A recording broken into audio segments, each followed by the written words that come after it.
Hello there YouTube, Devin here again, and today we're doing a video. This is again going to be a remake video because now I have a lot more cool stuff to show you in addition to this video, because when I show you a video about a helmet I like to have the things that it replaced as well, you know, in the video to show you kind of where their ideas and everything came from and kind of the history behind what they have and all of that. So this video is going to be on the German m88 Schuberth helmet. This is currently fielded by the German Bundeswehr, which is the defense force of Germany. Not really so much a defense force anymore because they do kind of do overseas operations and stuff like that, unlike the Japanese where they have a true defense force. But they still call it a defense force, and this is based off of the American PASGAT, which came out in 1983. As you could kind of tell by the shape. We'll do a comparison of it later in the video. But it's got a lot of neat, cool, updated features, even though this helmet only came out, you know, 5 years later than the PASGAT. This is a much better design. This is a very, very early one. This one is actually made in 1989, so it's an incredibly early one. It's the, I'll show you how to find one. One of the earlier ones, or one of the export contract ones from an actual German one a little later. So, but we'll get right into comparing this helmet to some of its other counterparts. So this helmet obviously came out in 1988, and it was used to replace a series of M1 helmets. So this is the M62 stahlhelm. As you can see, it looks very reminiscent of an American M1. Chin strap is a little different. It's got a 3-point chin strap. It has a pad here in the back, kind of part of the plastic shell, and a traditional kind of stahlhelm looking liner with all the leather tongues and everything like that. But other than that, the shell is basically an M1, and they did that for kind of, at the time, the like NATO and like United Nations like standardization was kind of on the American M1. Most of Europe had an M1 clone look-alike helmet. This kind of falls into that category.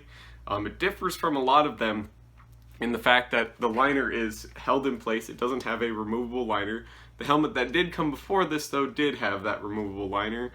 This one is riveted in place, which is something the Germans kind of liked. This is more like an actual stahlhelm liner.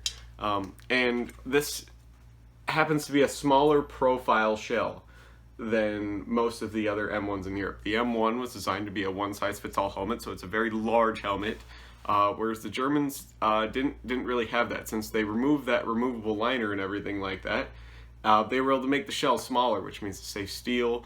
They make the soldiers a lower profile target. You can make the steel stronger. Obviously, blowing something up and keeping it thinner is going to make the helmet weaker, so they went for a smaller profile, and it has sand in it for the texturing rather than cork pieces. So, and that is was replaced by the Schuberth, I believe fully in the late 90s or early 2000s. Don't quote me on that though, because it's kind of hard to find sources of how long the M62 really stood around. But for those of you who don't know, Germany was not quite unified at this time. Germany was still separated after World War II into spheres of influence, East and West Germany, you know, East and West Berlin, and they had their own different helmet procurement. So the East Germans were using the M56 stahlhelm. This here is what the East Germans would have been using. So they had this huge design, which was a design actually left over from World War II. It was designed in 1942, this helmet shape, and it's designed to work like tank armor.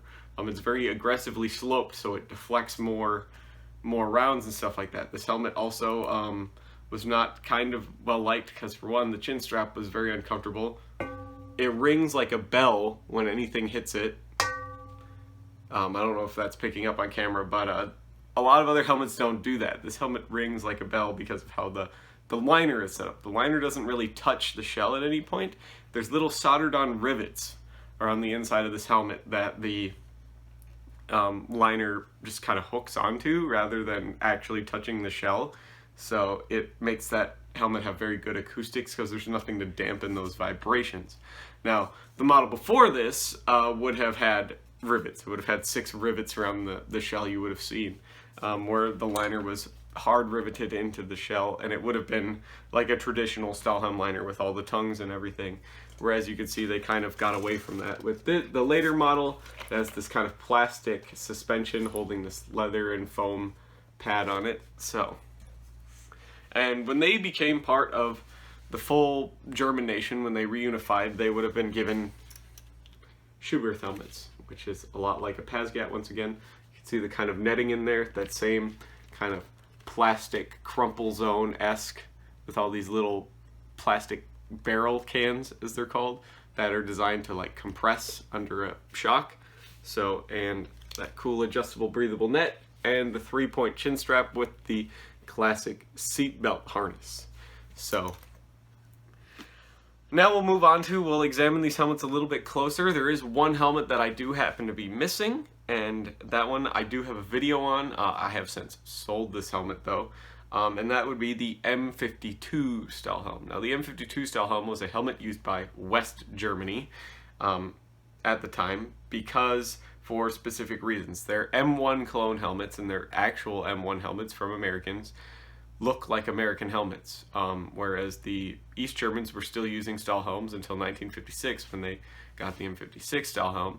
So the problem with that was, and both the Russians and the Americans, basically the people that were supplying East and West Germany, were the Russians and Americans, the Russians supplying the East Germans and the Americans supplying the West Germans, they didn't want troops to have helmets that look like theirs on the border, because then it could look like, if they were doing a training exercise or something, like they were massing troops on the border for an invasion, which could very well have kicked off the Cold War.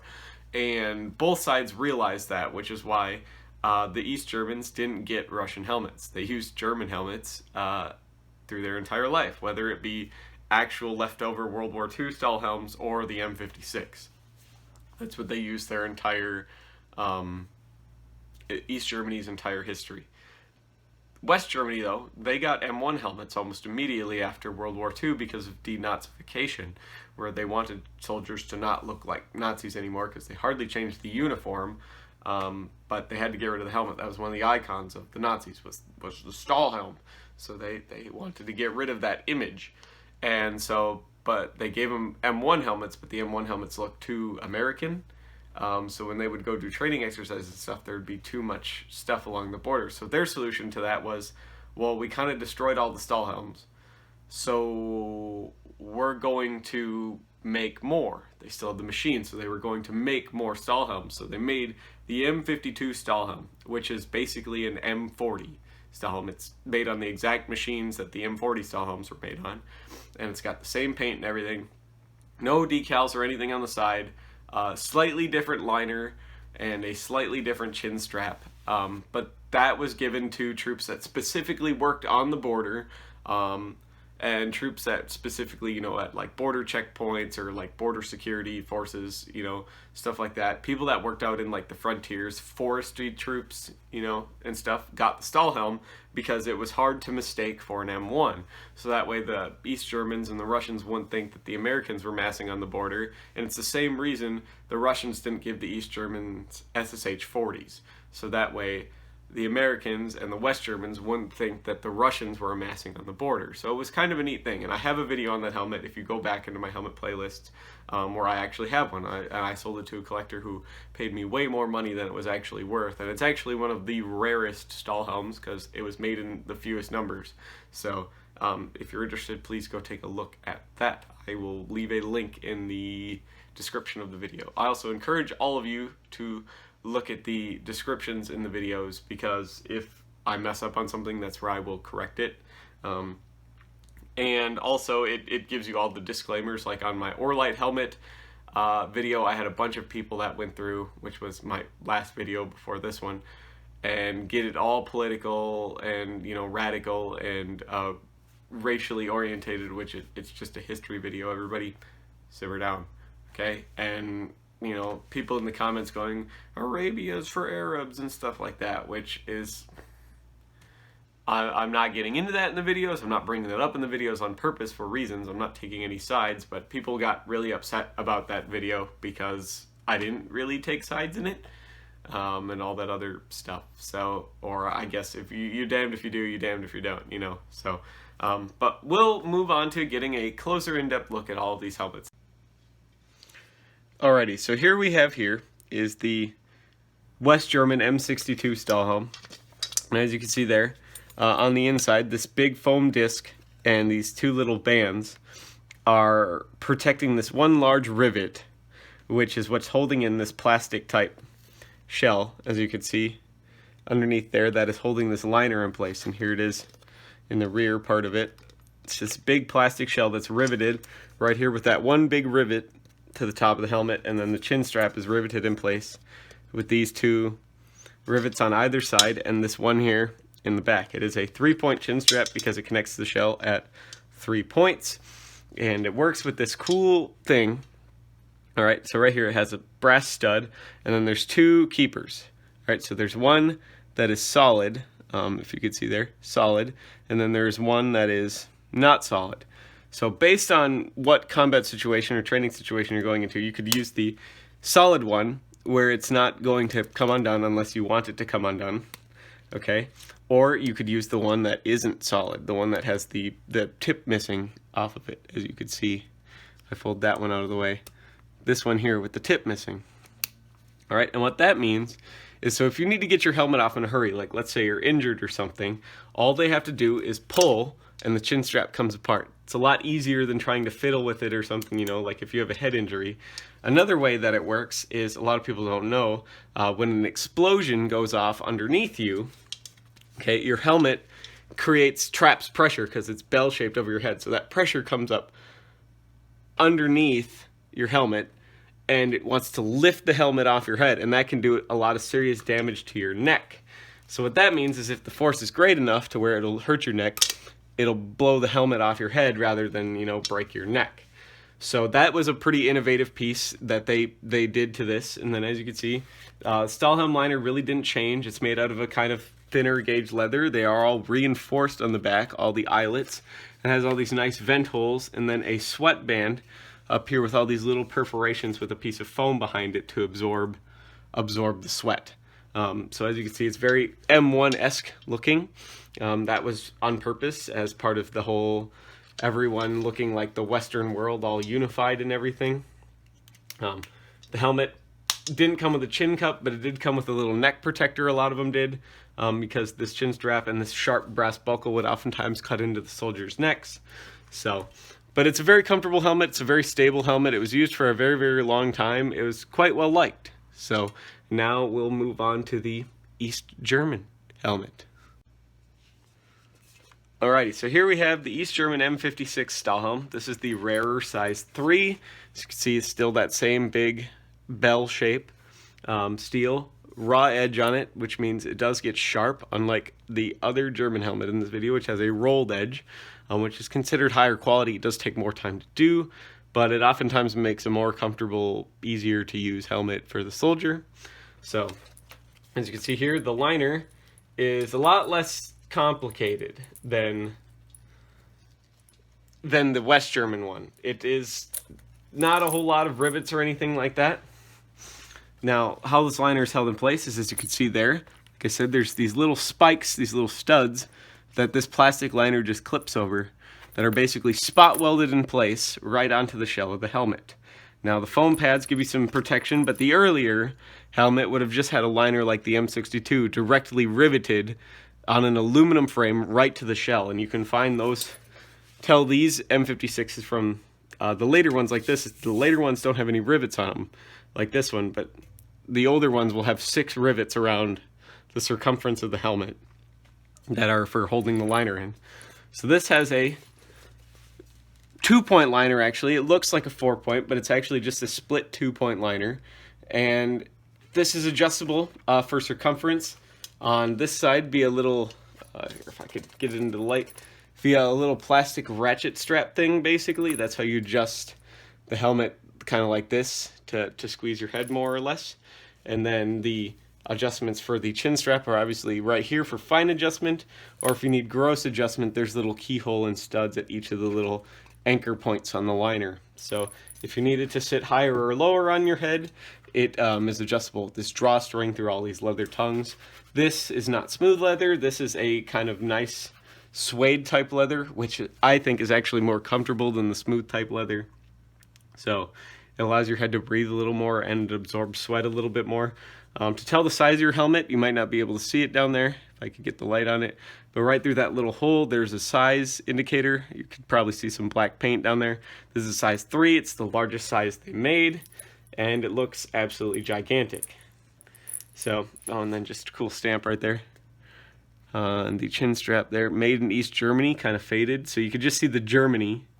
The made in East is kind of faded over here, but... Alrighty, so here we have the Schuberth helmet, in depth, as you can see. Lots of bringovers from the M88 stahlhelm. Same kind of 3-point chin strap, same kind of, liner for the most part, plastic liner with the actual like sweatband and stuff on it. So how you remove this one is, once again, there's a press button right there. But there also is a quick release in case of like the explosions or you need a medic or something right here. This chin strap will break apart in the event of trauma or anything like that. It has this cool adjustable vented mesh in it, and then as you can see underneath it now, there's that skeletonized plastic liner that's held in place. So, and it's held in place with these 3 kind of hex screws all around.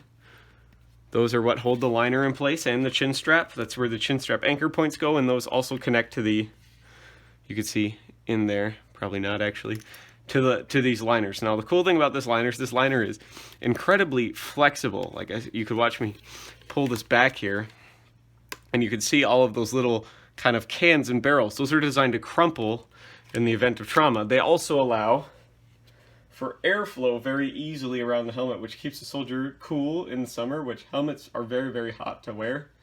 You can adjust it for circumference via this little kind of stud and hole arrangement around the chin strap area. Not the chin strap area, around the sweatband area. Right here in the back with this little tongue here has a bunch of studs on it, and the band has holes all around it. And then adjusting it for height in the back, all right, is the same exact thing with this kind of plastic bar back here. So this is a pretty great design helmet. It's still in use with a lot of countries, actually. The Germans exported these to pretty much everybody in Europe except for Austria, because Austria went with a French helmet. But like Belgium uses these, the Netherlands uses these, Germany uses these. A lot of countries really use these helmets and really quite enjoy them.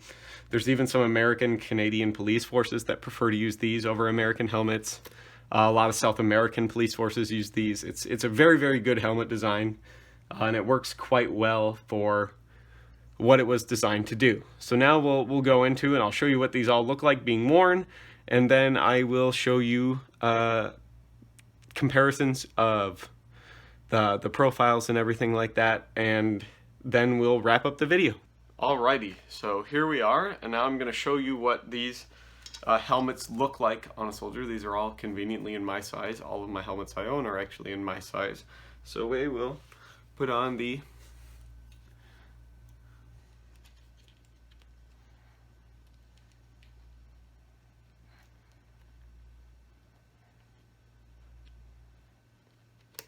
Alright, so here it is. This is the M88 stahlhelm being worn. So here's what it looks like from the front, from the side, from the back, from the right side, and then back again to the front. It's actually a fairly comfortable helmet. It could be adjusted so the strap could be worn right on the chin or not, or underneath, depending on however the soldier liked their comfort. So, and then obviously a lot of soldiers, when not actually fighting, wouldn't be wearing their chin strap because it's a lot easier to talk and breathe and eat and stuff. So, but it's a really close fitting design, as you can tell. There isn't a lot of room between the helmet shell and my head, which soldiers liked and other soldiers didn't like, but in the event of a trauma, the shell being that close to your head could allow a lot of that energy and damage to be transferred into the skull. So just how it is, but I'm on the cusp of two sizes too, so I'm right on the middle of the medium and the large, so I fit into the medium, but a large probably would work better for me. So, and now we'll move into the East German M56 stahlhelm, and this one is the correct size for my head, which is size 3, which is kind of weird. I don't know if the East Germans just had smaller heads or what, but and then I just put this little elastic strap up here, which is something they very well could have had in the later part to tuck the chin strap flap into, so it's not going around everywhere. So this is what it looks like from the front. As you can see, it sits very, very high on the head. It has lots of space to allow the helmet to de-shape around the soldier's head without transferring that energy into their skull. It still rings really loud even when you're wearing it, just because of how the liner's set up. But we'll do the whole profile and show you how it looks and everything here. So, this is from the left side, the rear, the right side, and the front again. So it's a relatively comfortable helmet to use and wear and adjust. It probably get really loud and annoying during the rain and stuff with that kind of resonance this helmet has, but I haven't heard anything really all that bad about it. Soldiers tended to like it because it's better than nothing, but this is really all that a lot of the East German soldiers had experience with. So the liner's quite comfortable in it. Like I said, it's much more comfortable than the West German M62, but that's just my opinion. Everything could be different for each user. So now we have the schuberth and how this helmet looks. This helmet fits the nicest out of all of them. It's the most comfortable out of all of them. It has an actual chin cup, which is light years ahead. So here's what this one looks like from the front, from the side, from the back, from the right side, and again from the front. Now this helmet, unfortunately, a lot like the American helmet, was the American PASGAT is what I'm referring to, looks really a lot like a stahlhelm in profile. And that's not really all that bad because it's a good shape. It offers a lot of protection, a lot of coverage, as well as still allowing the soldier to hear and see to quite a good deal. So you could tell it has a little swooping bill like a stahlhelm. It has this big skirt that comes down like a stahlhelm. So a lot of people were really kind of upset with this helmet, like when the PASGAT came out in America and soldiers started seeing, you know, and the media got a hold of pictures from the American invasion of Grenada actually, and they're like, that looks like a Nazi helmet and everything like that. This helmet had the same kind of problem, all right? That's not really the helmet's design shape's fault. That's like, okay, that's the history. The helmet had nothing to do with Nazism. Yes, Nazis wore the helmets, but it's not the helmet's fault for the way it looks. This is the best design they had at the time, okay? Just use it. That was kind of what eventually put all the naysayers to bed, was it's like, we don't have a better design than this. This is what's going to give our soldiers the most protection and still allow them to do their jobs as effectively as possible. All right, yes, it sort of kind of looks like a stahlhelm. Big deal. And that's kind of what put it to bed. And everyone was like, okay, as long as our soldiers are doing all right, I guess it's kind of all right. It looks kind of similar, but you could tell the difference. And that's kind of how it went. And then everyone just kind of stopped caring after a while, as with most things. But that was a problem that the helmet did have very early on in the media. So, but hopefully you guys enjoyed this video. You like and subscribe if you enjoy this type of thing. I would very much enjoy seeing you guys in the comments, and if you have a cool schuberth helmet or anything like that.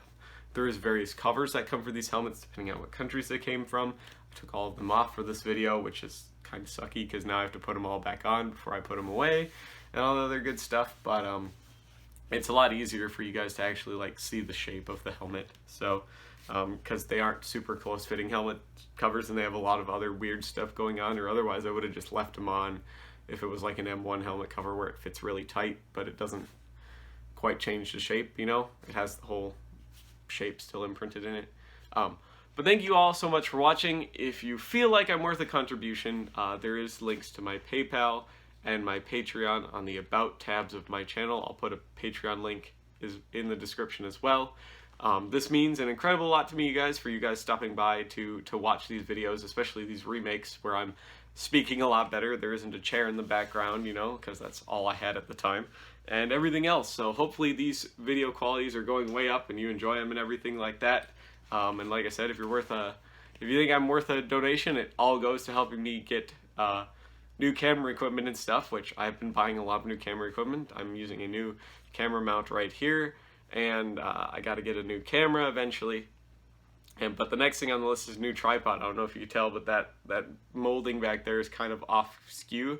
That's because my tripod won't actually perfectly balance one way or the other because it's a cheap Chinese piece of garbage. So your donations and things to Patreon go towards helping me improve the channel. Eventually I want to have a nice table where I can do this all on, which is going to cost money. So, but thank you so much for you guys for stopping by. Hopefully I'll see you all in the next video, and hopefully you enjoyed this stuff and continue to have a wonderful weekend. See you all in the future.